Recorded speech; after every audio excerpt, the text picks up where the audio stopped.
You are welcome in your English channel, CM English Mentor.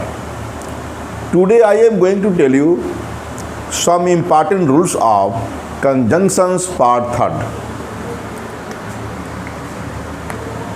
Some important rules of conjunctions.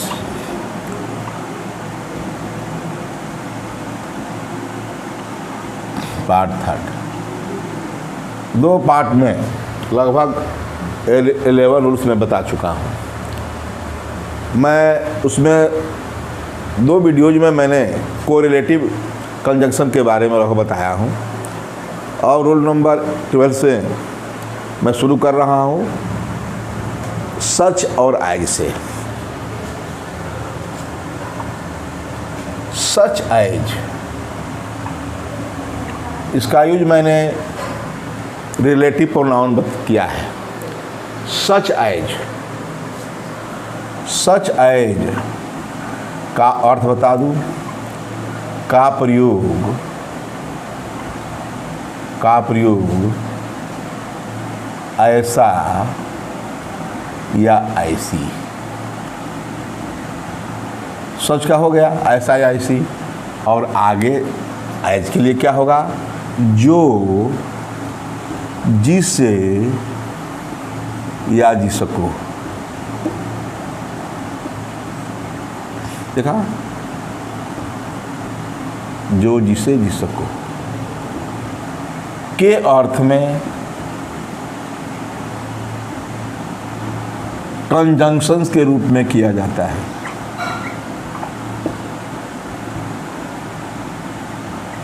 के रूप में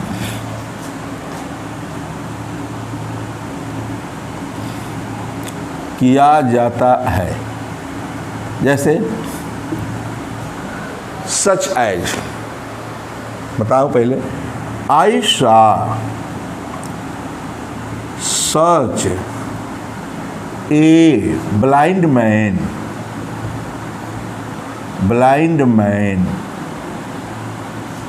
as was running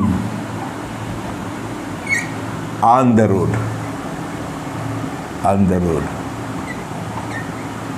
ठीक, देखा। ऐसा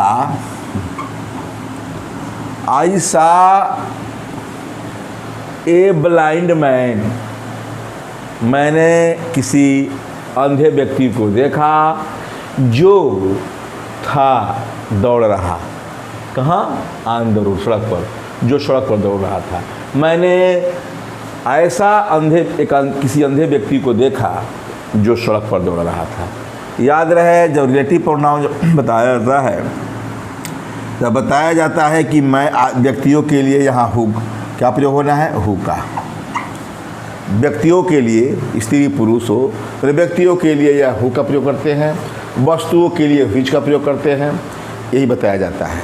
किंतु याद रहे, यदि पूर्वगामी शब्द, वही बात है सेम, इसको हम रिलेटिव प्रोनाउन कहते हैं। वहाँ ये कंजक्शन जो है रिलेटिव प्रोनाउन का काम करता है। एज, उसमें बताया जाता है कि यह कंजक्शन भी है और रिलेटिव प्रोनाउन भी है। तो इस वर्ड का पहला जो है, जो नाउन है, पूर्वगामी शब्द है मैन। मैन के बाद सच है, तो या सेम या सच, सेम नहीं होता है, सेम या सच है, तो उसके बाद एज का प्रयोग होता है, हु का नहीं। याद रहे, याद रखिएगा, इस बता चुका हूँ। तो as was running on the road हो गया। ऐसा such a blind man as was running on the road. इसी प्रकार जो भी एग्जाम्पल लीजिए। अब दूसरा बात करें रूल नंबर 13 का, सच दैट। सच के बाद दैट भी होता है। सच दैट का थोड़ा अर्थ बता दूं। सच मतलब होगा ऐसा या ऐसी, ठीक है। दैट का अर्थ होगा कि, ठीक है। सच दैट का प्रयोग ऐसा ऐसी, जानते सच के लिए ऐसा या ऐसी, ठीक है। और दैट के लिए की के अर्थ में, के अर्थ में जानते हैं, कंजक्शन तो बता ही रहे हैं, के अर्थ में किया जाता है, जाता है। ठीक है, ये बता दूं कि दैट के बाद, मतलब ये इसमें दो क्लाज होते हैं, तो दैट के बाद जो शुरू होता है क्लाज, उससे रिजल्ट का पता चलता है, परिणाम का पता चलता है। तो इस केस में, इस दशा में दैट के बाद क्लाज से रिजल्ट का पता चलता है, रिजल्ट का पता चलता है। बस यही है और कुछ नहीं। हकीकत में ये इतना तो जरूर है कि जो मैं कंजक्शन बता रहा हूँ इसका आप लोग सेंटेंसेज यूज पहले ही देखे हैं।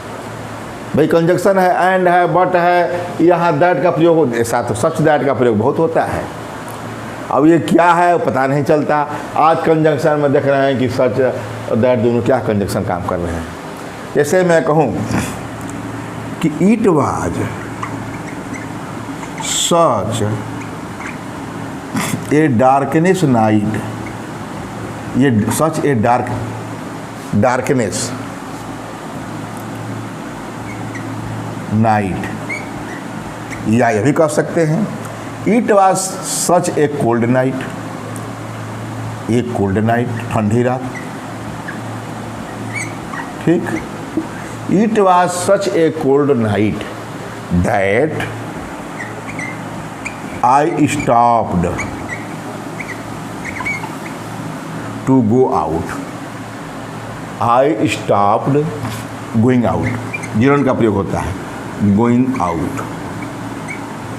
देखा, it was such a cold night, such और दैट, देखा, it was such a cold night, एक क्लाज यहाँ तक हो गया और दैट से दूसरा क्लाज हो गया, that I stop going out.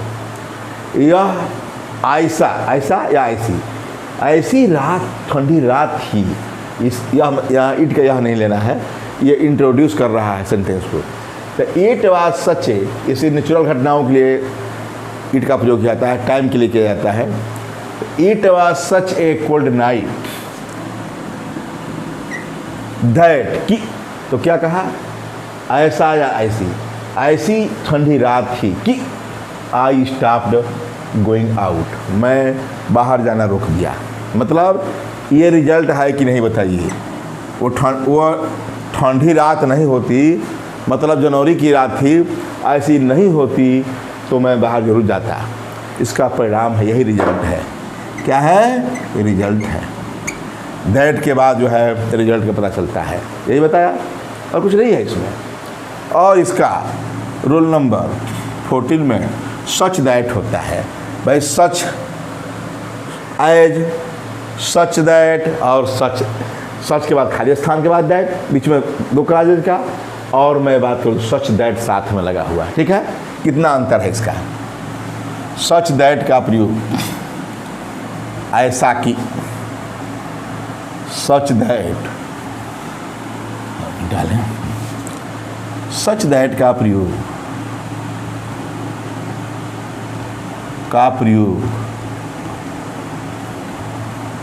ऐसा कि, ऐसा कि अर्थ में, ऐसा कि के अर्थ में कंजंक्शंस के रूप में होता है, कंजंक्शन के रूप में होता है, के रूप में होता है। अब बता दूं कि सच दैट, ऐसा कि his teaching was such that, उसकी टीचिंग ऐसा थी, क्या, ऐसा कि, तो his teaching was such that, बता दो example, his teaching was such that every student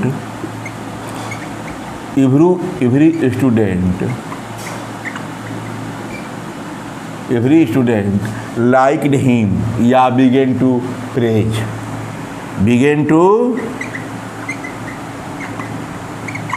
him। ठीक है, देखा him, देखा his teaching was such that, उनकी टीचिंग, उनकी जो है शिक्षण पढ़ाना ऐसी थी कि एवरी स्टूडेंट, प्रत्येक छात्र began to praise him, began to admire him, उनकी प्रशंसा करने लगे। तो ये हो गया सच दैट का प्रयोग। ठीक, और मैं बात करूं सच का, हो गया सच एज, सच खाली स्थान दैट और सच दैट, देख लिया। और शुरू करूं, बताओ कि बिटवीन, यदि बिटवीन है तो याद रहे उनके बाद एंड कंजक्शन का प्रयोग होता है, टू का नहीं। इसमें बहुत बड़ी गलती होती है बिटवीन के साथ। जैसे रूल नंबर 15, रूल नंबर 15 में मैं बिटवीन के बारे में बता दूं कि बिटवीन के बाद आने वाला कंजक्शन दैट होता है, न कि टू। बिटवीन के बाद आने वाला कंजंक्शन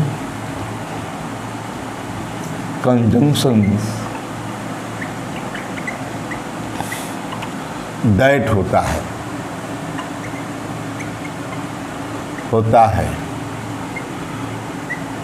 न कि टू। ठीक है, अब एक जो दे दूं, देयर इज एनिमिटी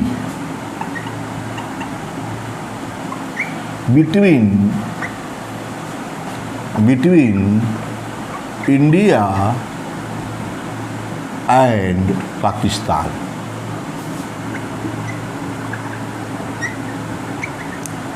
देखा, there is enmity between India and, यहाँ तो सही है, देश है इंडिया है एंड पाकिस्तान है, दोनों देश है।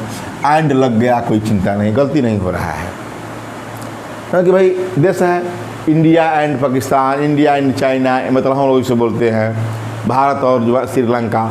इससे भी भाई एनिमिटी ही जरूरी नहीं, मेरे फ्रेंडशिप भी है, देयर इज ए फ्रेंडशिप भी लिख सकते हैं। तो there is a friendship between India and Pakistan. ठीक है, मेरे कुछ भी लिख सकते हैं, आपकी इच्छा। तो कहने के मतलब यहाँ बिटवीन के बाद एंड है। ठीक है, यह बिटवीन लगा है तो इसके बाद जो शब्द आया उसके बाद एंड का प्रयोग हुआ है। आप जानते भी हैं कि बिटवीन का प्रयोग दो नाउन्स के बीच में होता है, दो व्यक्तियों के लिए बीच में होता है। ठीक है, दूसरा बात करूँ,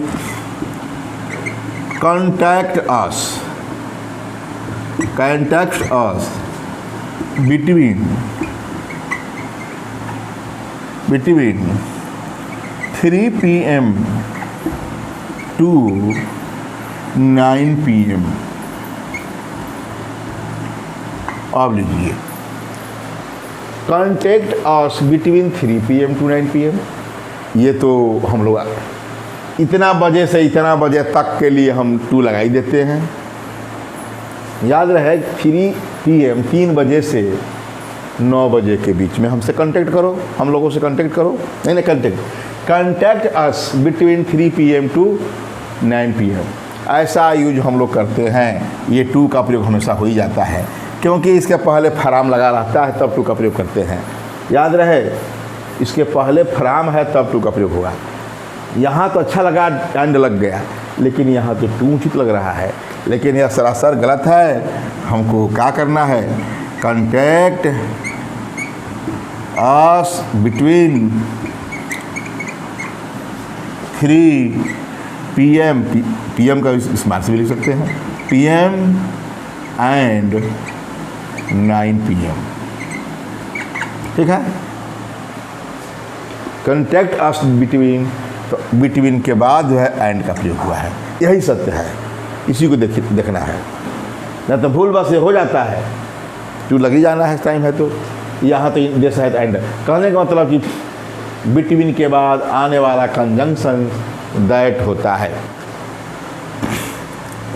अब जो है इसके बाद एल्स के बारे में बता दूं कि एल्स के बाद बट का प्रयोग होता है। एल्स के बाद बट, एल्स का अर्थ होता है अन्य, परंतु, अन्यथा, जानते हैं एल्स। इसका यूज मैंने एडवर्ब में एक अलग वीडियो में बताया हूँ एल्स का यूज। एल्स लिख लें, अन्य, परंतु, अन्यथा, अदरवाइज, ठीक है, के बाद आने वाला कंजंक्शन, आने वाला, जानते हैं कंजंक्शन ही है, आने वाला कंजंक्शन बट होता है। अब बट को कैपिटल से लिख दें, बट होता है। जैसे मैं कहूँ I want nothing else but to teach you, सीधा I want nothing else but to teach you. देखा, एल्स के बाद बट का प्रयोग हुआ। I want nothing else but to teach you, आपके पढ़ाने के सिवाय मैं कुछ नहीं करना चाहता, अर्थात मैं कुछ नहीं करना चाहता सिवाय आपके पढ़ाने के बाद। ठीक है, ये हुआ I want nothing else but to teach you, ये होता है। और बात बता दो कि नॉट और बट का भी प्रयोग होता है। ये तो एल्स के बाद बट लगा सीधी। और रूल नंबर 17 में बता दूं, नॉट और बट का प्रयोग बल्कि के अर्थ में, अरे नॉट तो नहीं जानते ही हैं, यहाँ बट बल्कि होगा। नॉट बल का प्रयोग बल्कि के अर्थ में होता है। कंजक्शन तो है ही। अब थोड़ा सोच रहा हूँ शेक्सपियर, महान नाटककार शेक्सपियर का जूलियस सीजर से एग्जाम्पल दूँ। Julius Caesar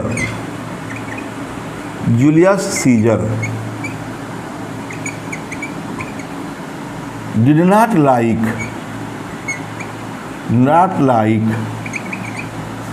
Cassius but Brutus। क्या कहा? Julius Caesar did not like Cassius but Brutus, यहाँ ब्रूटस लिख देना है, बट ब्रूटस। देखा, Julius Caesar did not like, not हो गया और यहाँ बट हो गया। इस कलाज में देखा, Julius Caesar did not like Cassius, Julius Caesar Cassius को पसंद नहीं करता था, बट ब्रूटस, बल्कि वह ब्रूटस को पसंद करता था।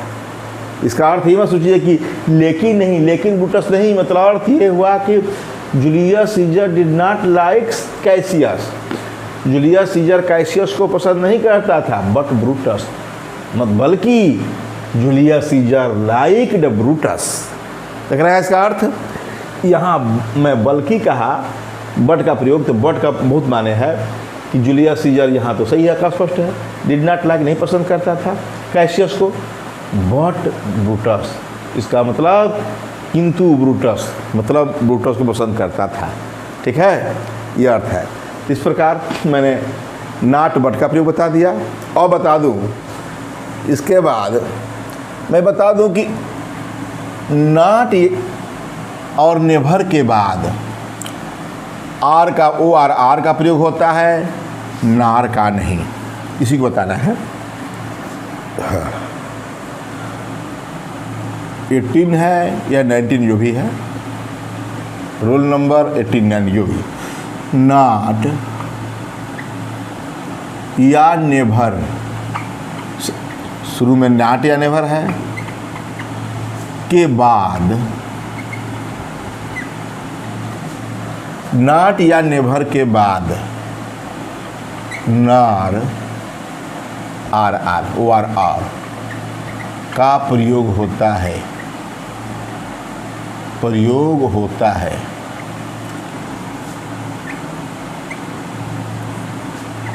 नार का नहीं।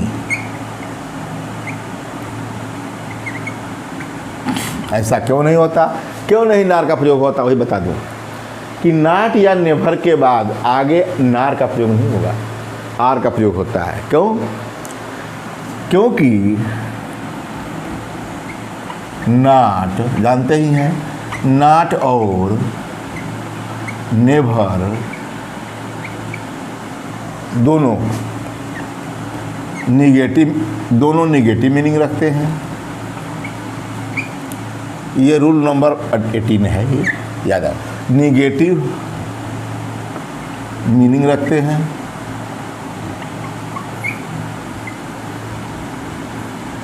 तो जब ये बताइए, जब नॉट और नेवर ही निगेटिव है तो उसके आगे हम निगेटिव क्यों रखेंगे, डबल निगेटिव क्यों रखेंगे? इसीलिए नॉट और नेवर के बाद नार का प्रयोग नहीं होता, आर का होता है। ठीक है, क्योंकि नॉट और नेवर दोनों निगेटिव मीनिंग रखते हैं। जब निगेटिव हो ही गया और जानते हैं कि नार निगेटिव है, ऐसे मैं कहूँ she did not like or, या मैं कह दूँ did not like nor hate her father. अब अर्थ सेट करिए, देखा, शी डिड नॉट लाइक, वह नहीं पसंद करती थी, न तो घेरा करती थी हर फादर। गलत है ये। जब डिड नॉट है तो इसमें आर लगाना है। क्या लगाना है?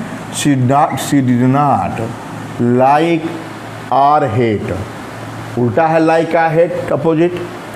तो she did not like or hate her father, वह अपने पिता को पसंद अथवा घृणा नहीं करती थी। यही ना है, she did not like or hate her father, वह अपने पिता को, हिंदी में लिखिए, वह अपने पिता को पसंद अथवा घृणा नहीं करती थी। ठीक है, डिड नॉट। तो कहने का मतलब कि डिड नॉट या नेवर है तो आर का प्रयोग करते हैं, नॉट का नहीं। ठीक है, बस इस वीडियो में बस इतना ही। नेक्स्ट वीडियो में और जो है जितना भी रूल्स है और आगे बताऊंगा। आप लोग शुरू से लास्ट तक देखिएगा और इसे सब्सक्राइब करते रहिए, लाइक करते रहिए और शेयर करते रहिए। थैंक्स।